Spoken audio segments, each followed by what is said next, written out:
सोलह कारण भाय तीर्थंकर जे भये, हर्षेन्द्र अपार मेरु पेरे। पूजा करि निज धन्य लख्यो बहु चाव सो, हमहु षोडश कारण भावे भाव सो। हमहु षोडश कारण भावे भाव सो। थोड़ी तेज है क्या आवाज? वैसे 16 कारण भावनाओं के संदर्भ में अपनी चर्चा यहाँ चल रही है। दर्शन विशुद्धि नामक भावना की चर्चा कल हम यहाँ कर चुके हैं।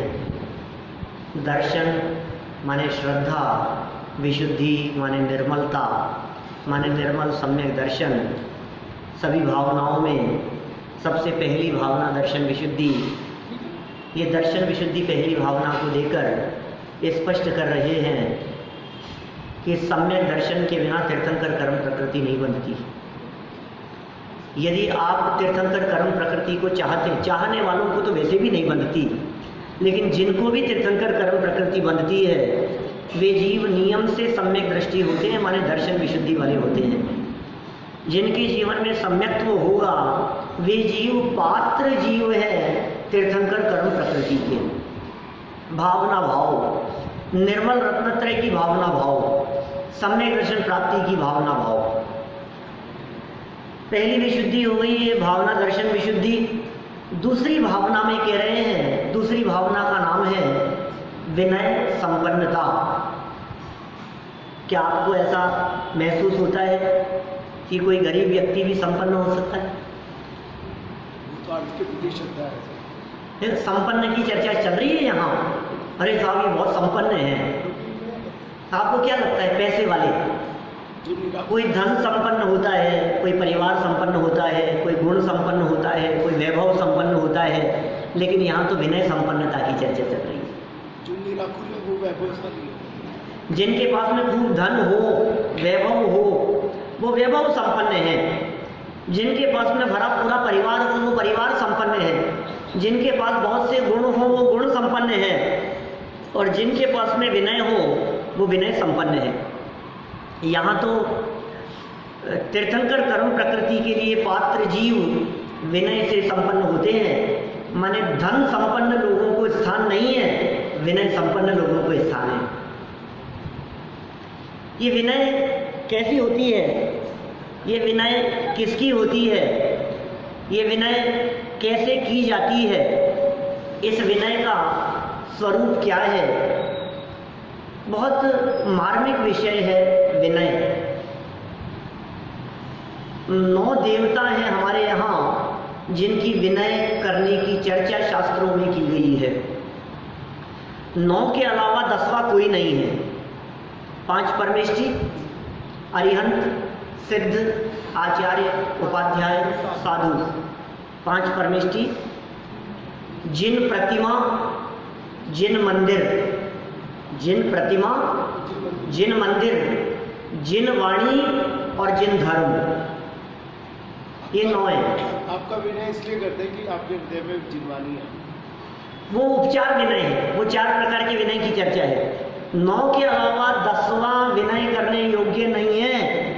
9 के अलावा 10वां हमारे यहाँ जैन परंपरा में पूज्य नहीं है।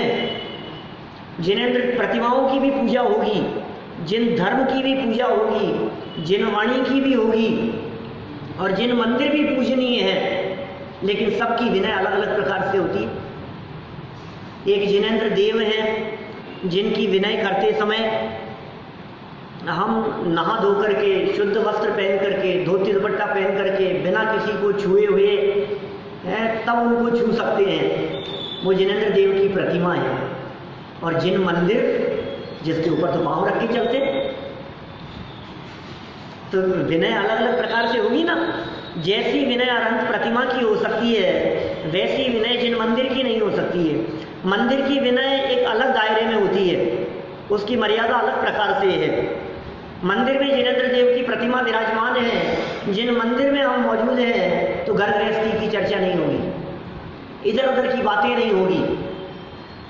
माने हम कुछ भी बातें करने लगे, भगवान को पीठ नहीं देंगे, झूठे मुंह से मंदिर नहीं आएंगे। समझ में आ रही है बात?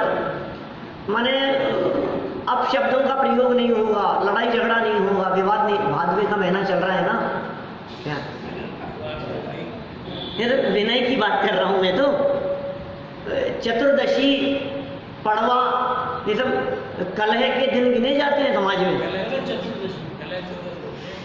कलह 14 झगड़े होते हैं, सारे लोग, नेता, पदाधिकारी, समाज के लोग सब इकट्ठे होते हैं, एक दूसरे के ऊपर उंगलियां उठाई जाती है। अरे भाई, जिन मंदिर में बैठे हैं हम, विनय करना सीखो।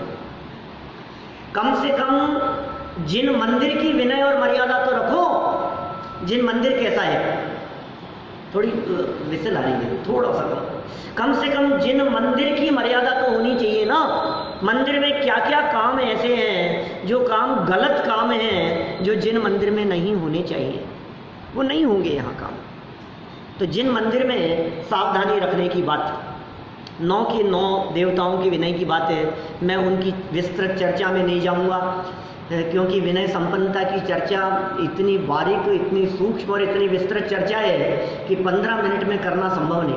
मैंने 2 प्रवचन किए थे यहाँ संस्कृत कॉलेज में। संस्कृत कॉलेज आपके मनिहारों के रास्ते में हर साल 16 कारण भावनाओं पे प्रवचन के लिए बुलाते थे। अभी तो शायद बंद हो गया, मेरे ख्याल से बंद हो गया है क्या। तो वर्षों किए ही हैं, महावीर नगर में भी किए हैं, जवाहर नगर में 1999, सन 2000 और 2001, 3 साल जवाहर नगर में प्रवचन किए 16 कारण भावनाओं पर। ये विनय संपन्नता की चर्चा, मैं ये कहना चाह रहा हूँ आपसे, सिर्फ टू दी पॉइंट चर्चा करें और शॉर्ट में चर्चा करें। 15 मिनट में निपटाना है हमारे को, 15 में से 7 निकल गए, 8 मिनट बचे। ये क्या है विनय? विनय के नाम पर अभिनय नहीं हो, सावधान। हम तो सबकी विनय करते हैं, सब विनय होनी चाहिए, विनय होनी चाहिए। ये सुन भाई, सबकी विनय का नाम ये विनय नहीं है, ये विनय नाम का पाप भी हो सकता है, विनय नाम का मिथ्यात्व भी है। 5 प्रकार के मिथ्यात्व हैं, उनमें एक विनय नाम का मिथ्यात्व भी है। विपरीत, एकांत, विनय, संशय, अज्ञान, कुनय के वश होए घोर अग कीने, वचते नहीं जात कहीने। आलोचना पाठ की पंक्तियां हैं। माने विनय नाम का मिथ्यात्व, माने विनय बहुत बड़ा पाप है। क्या कह रहे हो आप? विनय भी पाप हो सकता है? हाँ, विनय बहुत बड़ा पाप है, विनय धर्म भी है, और विनय सबसे बड़ा पुण्य भी है। क्या बात कर रहे हो आप? पाप भी है, पुण्य भी है और धर्म भी है। हाँ, ऐसा ही है स्वरूप। विनय मिथ्यात्व महापाप है, विनय संपन्नता ये सर्वोत्कृष्ट पुण्य है, क्योंकि तीर्थंकर कर्म प्रकृति सर्वोत्कृष्ट पुण्य प्रकृति है, उसे बांधने में समर्थ है ये विनय संपन्नता भावना। ये भावनात्मक रूप से इसे देखा जाएगा, ये पुण्य हो गया। धर्म क्या है? विनय नाम का तप है, 12 प्रकार के तप हैं। अनशन, उनोदर, वृत्ति परिसंख्यान, रस परित्याग, विविध शेयासन, काय क्लेश, प्रायश्चित, विनय। विनय नाम का तप है, और तप सा निर्जरा है, तप से निर्जरा होती है, वो धर्म है। वो तो विनय तो निर्जरा का कारण है, विनय से तो निर्जरा होती है। एक निर्जरा का कारण जो कि धर्म है। ऐसा नहीं हो कि विनय नामक धर्म करने के चक्कर में ये विनय नामक महापाप मिथ्यात्व हो रहा हो। सबकी विनय नहीं, जो विनय योग्य हो उनकी विनय, और जो विनय योग्य ना हो उनकी विनय नहीं करना भी विनय है। जो विनय के योग्य नहीं है, गलती से उनकी विनय कर दी गई तो यह अविनय हो गया। जो पूज्य हैं उनकी विनय नहीं करना ये भी उचित नहीं है, और जो पूज्य नहीं है उनकी विनय करना ये भी अविनय है। सावधान। विनय की चर्चा 4 रूपों में की है शास्त्रों में, 3 तो बतला दी अभी हमने। विनय संपन्नता भावना की चर्चा 4 प्रकार से की है। मैंने विनय संपन्नता भावना में विनय के 4 प्रकार बतलाए हैं। ज्ञान विनय, दर्शन विनय, चारित्र विनय, एक है उपचार विनय। 4 प्रकार की विनय है। ज्ञान विनय, दर्शन विनय, चारित्र विनय और उपचार विनय। ज्ञान, दर्शन, ज्ञान, चारित्र, ऐसा लगाओ। तो दर्शन विनय क्या? दर्शन का अर्थ हमने किया था सम्यक दर्शन। इसका मतलब सम्यक्त्व से संपन्न व्यक्तियों की विनय सो दर्शन विनय है। माने चौथे गुण स्थान से लेकर सिद्ध परमात्मा तक दर्शन, ये दर्शन विनय। मुख्य रूप से देव की विनय इसमें शामिल होगी, परमात्मा की विनय इसमें शामिल होगी। अरहंत और सिद्ध परमात्माओं की विनय वो दर्शन विनय है, ये दर्शन विनय। फिर ज्ञान विनय, ज्ञानियों की विनय, और ज्ञान से युक्त जिनवाणी की विनय, अभी तो ज्ञान है ना, माने शास्त्र की विनय हो गई। चारित्र की विनय माने चारित्र गुण और चारित्र संपन्न मुनिराजों की विनय। तो दर्शन विनय में देव की विनय, ज्ञान विनय में शास्त्र की विनय, और चारित्र विनय में गुरु की विनय। तो दर्शन, ज्ञान, चारित्र की विनय में देव, शास्त्र, गुरु की विनय क्या? और एक कह दिया उपचार विनय। उपचार विनय क्या होता है? उपचार माने करी विनय बहुगुण बड़े जन की ज्ञान का पावे उदय, वो उपचार। माता पिता के चरण छूना ये उपचार विनय है। गुरुओं के चरण छूना, उनकी रेस्पेक्ट, उनका रिगार्ड करना, ये उपचार विनय है। धर्म नहीं है लेकिन विनय है, योग्य। कोई हमसे बड़े बुजुर्ग हैं, उन बुजुर्गों की योग्य विनय की जाना, ये भी विनय है। आखिर इन्हीं ध्यानत राय जी ने 10 लक्षण पूजन में उत्तम मार्दव धर्म का अर्घ चढ़ाते समय कह ही दिया ना, करी विनय, विनय करो कि किसकी? बहुगुण बड़े जन की, और ज्ञान का पावे उदय। विद्या विनयम ददाति, विनय होगी तो विद्या प्राप्त होगी, विनय नहीं है तो विद्या नहीं। विद्या का पहला मूल है विनय। आचार्य अमृतचंद्र स्वामी ने पुरुषार्थ सिद्धि उपाय नामक ग्रंथ में उन्होंने कहा, शिष्य का लक्षण बतलाया, बोले विनेय। क्या? शिष्य का एक लक्षण बतलाया उन्होंने, कौन होते हैं शिष्य? विनेय दुर्बोधा, ऐसी चर्चा की है। गुरु की चर्चा करते समय व्यवहार निश्चय ज्ञा प्रवर्तयन्ते जगति तीर्थम, क्या? मुख्योपचार विवरण निरस्त विस्तर दुस्तर विनेय दुर्बोधा व्यवहार निश्चय ज्ञा प्रवर्तयन्ते जगति तीर्थम, पुरुषार्थ सिद्धि उपाय का श्लोक है। विनय कहा शिष्य के लिए। शिष्य कौन? जिसमें विनय है। आपको वो कथा सबके ख्याल में होगी, पद्म पुराण का वो प्रसंग, रावण मरणासन्न सैया पर था और रामचंद्र जी ने भेजा लक्ष्मण को, जाओ वो बहुत ज्ञानी था, उससे ज्ञान प्राप्त करके आओ। वो माथे के पास में खड़े हो गए, लौट करके आगे कुछ बोलते ही नहीं है। रावण तो बहुत घमंडी है। मैं लंबा नहीं कर रहा हूँ, समय सीमित है मेरे पास में। फिर क्या हुआ? रामचंद्र जी ने कहा, खड़े कहाँ थे तुम? बोले बिल्कुल उनके मुंह के बगल में, माथे के पास में खड़ा था। फिर सुनो, तुम्हें किसी से कुछ सीखना हो ना तो उनके चरणों के पास में खड़े हो, फिर ज्ञान प्राप्त होगा। विनय नहीं है तो विद्या नहीं है। क्या? ज्ञान का जो फ्लो है ये ऊपर से नीचे बहता है। क्या?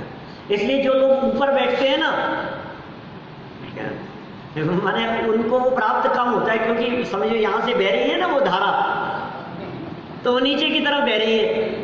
अब जहाँ तक आप समझो, कुछ लोग जो नीचे नहीं बैठ सकते, कुर्सियों पे बैठे हैं, वो भी कम से कम थोड़ा सा लेवल नीचे, कोई और ऊपर बैठ करके सुने तो बोले ये कुछ नहीं समझ सकते, इनको कुछ समझ में नहीं आएगा, क्योंकि ये फ्लो ही नीचे की तरफ जाता है। ये ज्ञान का स्वरूप ही इसी प्रकार का है। नीचे बैठ करके सुनो, क्या? चरणों में बैठ करके सुनो। तो क्या कहा उन्होंने? करी विनय। किस किस की विनय करें? बहुगुण और बड़े जन, उम्र से बड़े हो और ज्ञान से बड़े हो। 2 आधार दे दिए। या तो गुण में बड़े हो, उनकी विनय करो। उम्र छोटी है लेकिन हमारे से गुण में बड़े हैं तो उनकी विनय। और दूसरा, गुण भले ही ना हो लेकिन हमारे दादाजी हैं, क्या? नेचर, व्यवहार, आचरण जैसा भी हो, लेकिन पिताजी हैं, ताऊ जी हैं, तो आपको उनकी रेस्पेक्ट करनी पड़ेगी। माने आप क्या संदेश देंगे दूसरों को? तो एक तो ज्ञान से वृद्ध और एक वय वृद्ध, दो तरह के वृद्ध हो गए। तो करी विनय, उनकी विनय करने का संदेश दिया गया।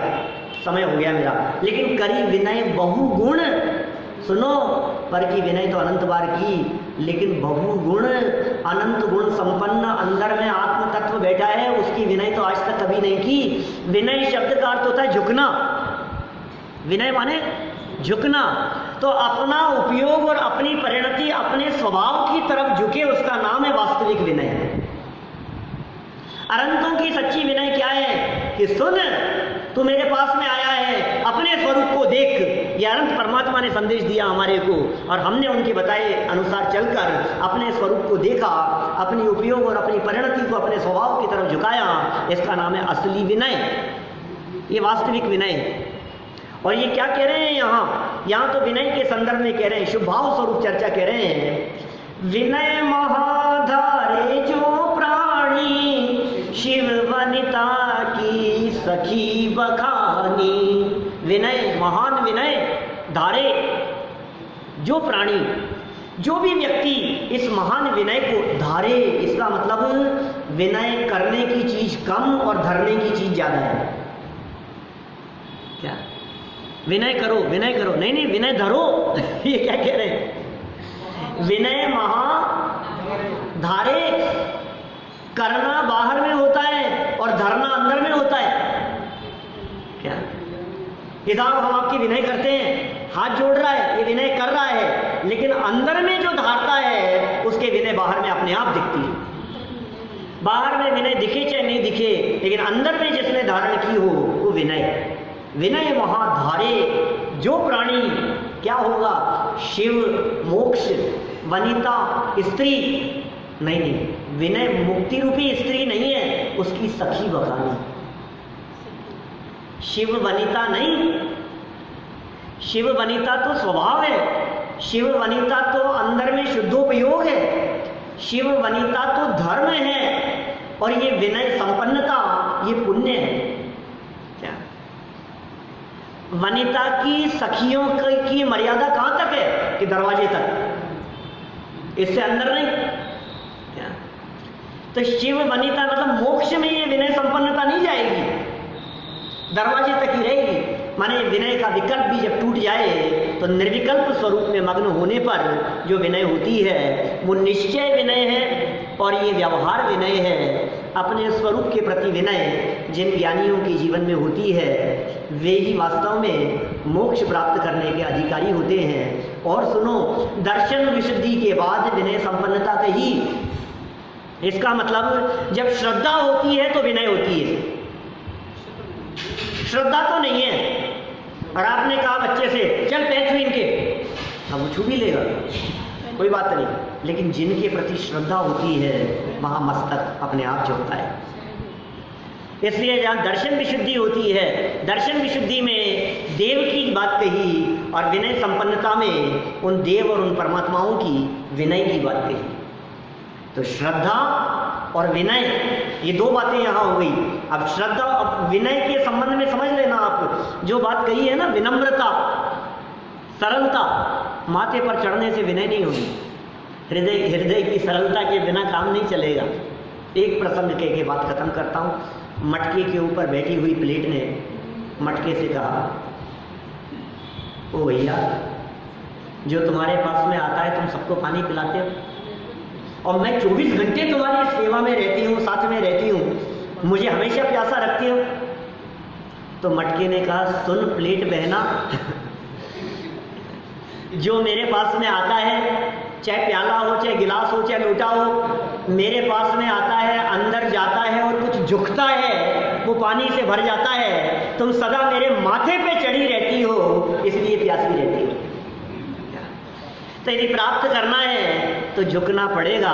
माथे पर बैठ करके किसी से कुछ प्राप्त नहीं किया जा सकता है। यहाँ तो झुकने की चर्चा है, पर की तरफ तो अनंत बार झुका, स्वभाव की तरफ झुकने की बात है। अपना स्वभाव अनंत गुण संपन्न है, अंदर में ज्ञान दर्शन सुख वीर्य चारित्र आदि अनंत गुण और अनंत धर्म अंदर में बैठे हुए हैं। उनके प्रति हमारी उपयोग और परिणति झुके, इसी भावना से मैं यहाँ विनय संपन्नता की चर्चा को संपन्न करता हूँ। हम सभी विनय संपन्न हों, इसी भावना से बात को यही विराम, आगे दूसरे प्रवचन की चर्चा।